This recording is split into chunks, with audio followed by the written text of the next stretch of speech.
बिस्मिल्लाहिर्रहमानिर्रहीम। आज का हमारा टॉपिक है मार्क्स डिवीजन और ये है साइंस बायो कॉम्बिनेशन के साथ मैट्रिक। जैसा कि हम पहले बात कर चुके हैं कि 9th-10th में या तो आर्ट्स होगी या बायो कॉम्बिनेशन होगा या कंप्यूटर कॉम्बिनेशन होगा। जो आर्ट्स कॉम्बिनेशन है उसमें 9th भी 550 नंबर की और 10th भी 550 नंबर की, कुल मिला के उनके भी 1100 हैं। टोटल मार्क्स सबके 1100 हैं। 9th-10th पे फ़र्क पड़ता है।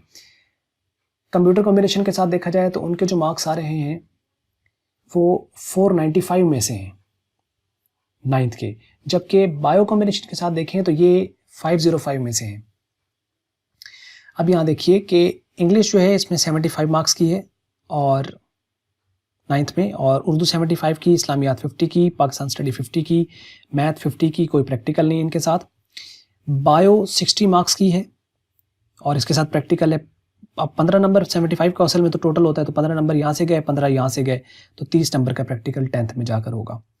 केमिस्ट्री भी 75 की होती है लेकिन 60 मार्क्स का पेपर होगा और 15 नंबर यहाँ से, 15 नंबर यहाँ से, तो 30 नंबर का प्रैक्टिकल 10th में होगा। फिजिक्स का भी इसी तरीके से 75 की ही होती है लेकिन 60 मार्क्स का यहाँ पेपर होगा, 15 नंबर यहाँ से, 15 नंबर यहाँ से, तो 30 का प्रैक्टिकल 10th में जाकर होगा। तो इसलिए 60 मार्क्स आपके पास बनते हैं। तो अगर 9th का टोटल किया जाए तो ये 505 मार्क्स बनते हैं, जबकि 10th का किया जाए तो ये आपके प्रैक्टिकल्स के मिला के 595 बनते हैं। तो कुल मिला के 1100 मार्क्स बनते हैं। तो इस तरह मार्क्स की डिवीजन बायो वालों की होती है। तो इसमें जो पासिंग मार्क्स है 75 वाला जो पेपर है उसमें 25 वाला पास होता है। पासिंग मार्क्स 50 नंबर वाला जो है उसमें 17 नंबर वाला पास होता है और पासिंग मार्क्स आपके पास 60 नंबर जो है का जो पेपर है उसमें 20 वाला पास होता है। ये थी वीडियो आज की। अगर आपको अच्छी लगी तो उसको लाइक कर लें, अच्छी नहीं लगी तो उसको कर लें डिसलाइक, और वीडियो देखने का आपका शुक्रिया।